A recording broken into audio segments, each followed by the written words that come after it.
네, 북한의 협상 전략 전술의 변화, 시기별로 잠깐 보겠습니다. 먼저 이제 남북 관계는 1970년대 시작이 됐습니다. 우리가 그때 볼 수 있는 것이 남북 관계라는 것이 진공 상태에 있는 것이 아니라 사실 한반도가 이 지구상에서 가장 강력한 4개국, 그 멀리는 이제 태평양 건너 미국, 그 다음에 중국과 러시아, 일본에 둘러싸여 있는데요. 보면 1970년대에는 과거 공포의 균형에서 벗어나서 미소, 미중, 중일 관계가 개선되죠. 그래서 69년도 7월에 닉슨 독트린이 있고, 이제 그 다음에 베트남에서 미군 철수가 시작되고, 그 다음에 닉슨 미국 대통령이 중국도 방문해서 상하이 공동성명도 하고, 또 모스크바도 방문하고, 그 다음에 또 중일 관계도 개선이 되죠. 이런 과정에서 이제 미국과 중국이 남북 관계 개선과 대화를 적극 권장합니다.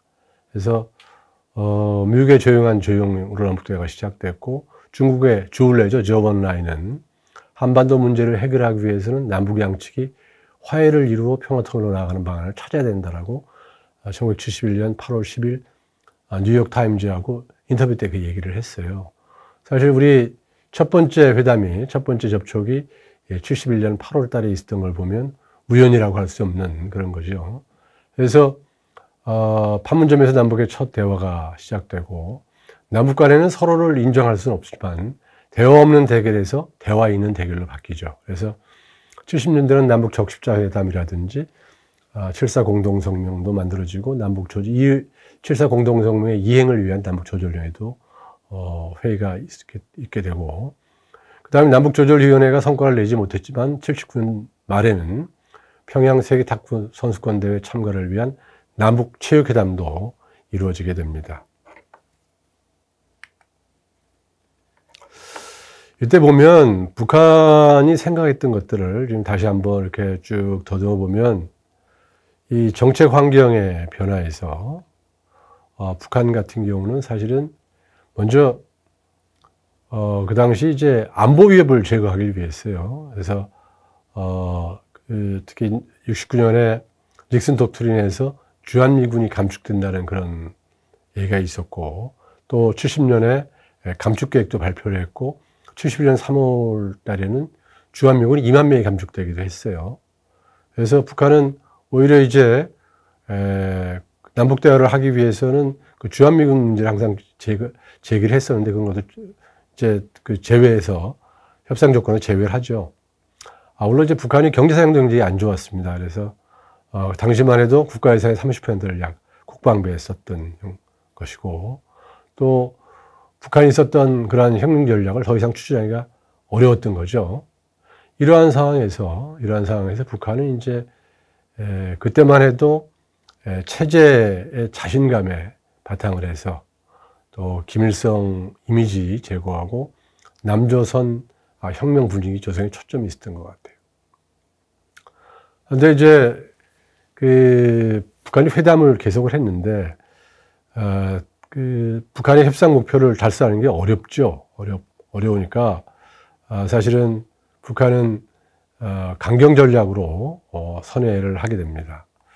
그래서 북한이 그 참여했던 계속 모든 회담에서 철수하게 되고, 이제 그 남북 대화는 한동안 중단되게 됩니다.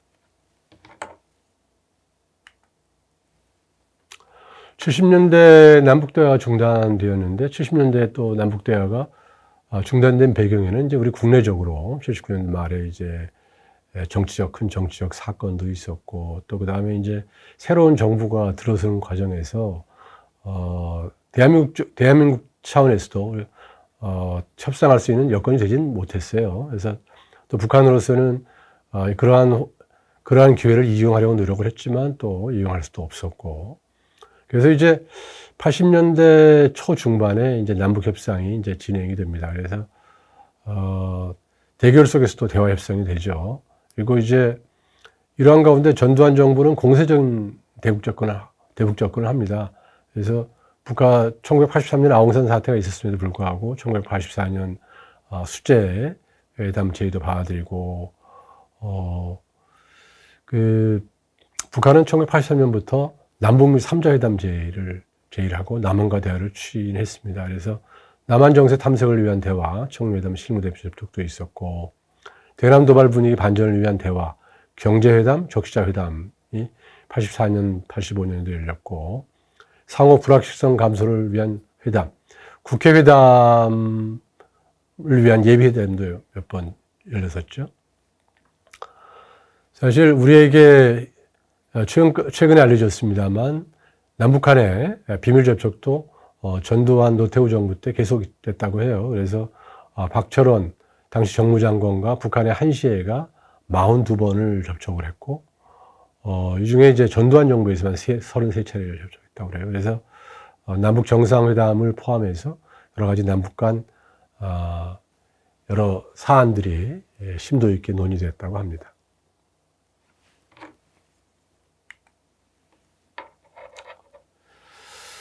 자, 제가 남북 고위급 회담, 그러니까 1970년에 남북 대화를 시작하고 70년대에 대화가 지나가고 또 70년대 중간에 의미 있는 남북 대화는 별로 없었습니다. 그래서 남북이 서로 성과를 낼 수 있는 그런 대화는 없었고, 1980년대 말에 남북 고위급 회담이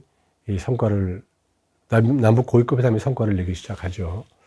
사실 이때는 보면 북한으로서는 굉장히 좋지 않은 시기였어요. 왜냐하면 사회주의권이 붕괴되면서 당시 소련의 고르바초프가 85년에 취임을 해서 개방 개혁 정책을 하게 되고 동구권이 분해되고 그 다음에 동서독이 89년에 통일되죠.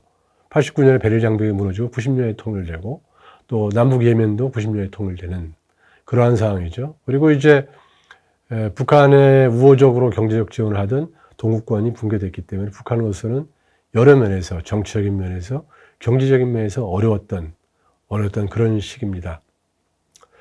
그래서 89년부터 예비회담을 시작으로 해서 1990년 9월부터 92년 9월까지 남북 고위급 회담이 8번 열리게 되죠. 남북 고위급 회담에서 남북 사이의 화해와 불가침 및 교류 협력에 관한 합의서가 체결됩니다. 이것은 보통 우리가 기본 합의서 또는 남북 기본 합의서라고 일컫고 있습니다. 한편 또 한반도의 비핵화에 관한 공동선언이 1990년 말에 채택되고 91년 말에 채택되고 92년부터 발효하게 되죠. 지금 보면 남북 사이의 화해 불가침, 남북 기본 합의서, 남북 사이의 화해와 불가침 및 교류 협력에 관한 합의서는 사실 남북이 관계를 개선하기 위한 화해, 그 다음에 서로에게 군사적으로 침략하지 않는 것, 남북관계 개선을 위해서 해야 될 교류협력에 관한 모든 내용들이 다 같이 담겨 있습니다. 담겨 있고, 한반도의 비핵화에 관한 공동선언은, 남한과 북한은 한반도 비핵화를 위해서 핵무기의 시험, 생산, 제조 이런 것들을 일체 하지 않는다 되어 있어요. 플루토늄과 우라늄 축출도 하지 않고, 핵무기도 만들거나 배치하지 않는다고 되어 있는데, 그걸 어기고 북한이 핵 개발을 한 거죠. 북한의 협상 전략, 기본적으로 보면 북한은 80년대 중반부터 어려워졌던 상황, 그런 상황에서 동서독이 통일되고 예멘이 통일되는 상황에서 남한의 수통일을 저지하는 생존 전략으로서 합의를 만들지 원했던 것 같아요. 우리 전 통일부 장관이셨던 정세현 장관께서 보통 강의나 책자에서 많은 말씀을 하시는데 그 중에 하나가 남북 고위급 회담 시에 북한의 책임 연락관이었던 최봉춘이라고 하죠. 그분이 최봉춘 연락관이 남북 회담이 끝나고 북한으로 들어갈 때, 남북 고위급 회담이 끝나고 고위급 회담 대표단이 북한으로 갈 때, 그 중에 특히 남북 고위급 회담이 타결된 것이 91년 12월 달, 91년 회담이니까 91년 연말에 있던 그 회담에서 성과적으로 북한은 그 회담에 대해서 북한이 빨리 타결되기를 원했던 것 같아요. 남한으로서는 여러 가지 것들을 좀 이행이 가능한 안들을 만들고 노력을 했는 반면 북한은 꼭 타결을 시켜야겠다 생각을 했던 것 같아요. 그래서 그 타결되고 회담 대표들이 북한으로 가기 위해서 이제 서울을 떠나가지고 그 다음에 이제 차량으로 해서 개성까지 갔다가 개성에서 김일성이 보내준 헬기를 타고 평양에 주석궁에 갔다고 그래요. 그때 주석궁에 갔더니 김일성이가 회담 대표단을 맞으면서 하는 얘기가 첫 번째로 손목을 딱 잡으면서 하는 얘기가 회담 대표단에 우리가 이번에 그 남북 기본 합의서를 타결을 하면서 적들의 발목을 잡았다. 북한이 이제 남조선에서 우리를 흡성할 수 없을 것이다. 남북 사이에 이렇게 잘 지내고 앞으로 관계 개선하고 평화롭게 살기로 했으니까 걱정이 없다. 이런 취지로 얘기를 했다고 그래요. 그 사실은 북한은 남한의 흡성을 저지하기 위해서 남북한 합의서를 만들었지만 사실 남북 기본 합의서의 모든 내용들은 지켜지지 않고 있습니다. 특히 한반도의 비핵화에 관한 공동선언도 지키지 않고 북한이 핵 개발했기 때문에 북한의 협상 전략으로서는 사실은 흡성을 저지하기 위한 그런 것이었다. 또 한 가지 문제는 사실은 북한은 우리의 입장이 우리의 종래 정책이 쉬운 것부터 시작해서 풀어간다. 특히 사회문화나 경제교류 같은 것들을 통해서 남북 간의 신뢰를 회복하면서 간다는 것에 대신해서 북한은 이제 정치군사 문제를 선결하자고 그러죠. 그래서 불가침 선언 채택이라든지 한미연합훈련 팀스피트 중재를 한다든지 군비 감축 등 평화 공세를 하려고 했었고 또 1990년에는 우리 국내적으로도 굉장히 통일 열기가 높았습니다. 우리 대한민국 내 그 운동권들, 대학생 운동권들로 통일 활동에 많이 참여를 했었고, 그래서, 국회회담이라든지 체육회담이라든지 적십자회담 등 이런 여러 가지 성과는 없었지만, 남북이 대화한다는 모습을 보여줄 수 있는 그런 회담들이 많이 이루어졌었고, 또 체육 예술 분야에서의 교류도 활성화됐습니다. 그래서 북경 아시안 게임 공동원이라든지 통일축구대회 서울 평양 교환 개최라든지 또 뉴욕이라든지 뉴욕 남북 영화제가 개최되게 됐었죠. 하지만 북한은 핵 문제를 대미 협상화 전략하면서 1993년 3월에 NPT를 탈퇴를 하고 1993년 6월에 북미 정치 협상회담을 북미 대화 재개를 시작하게 되죠.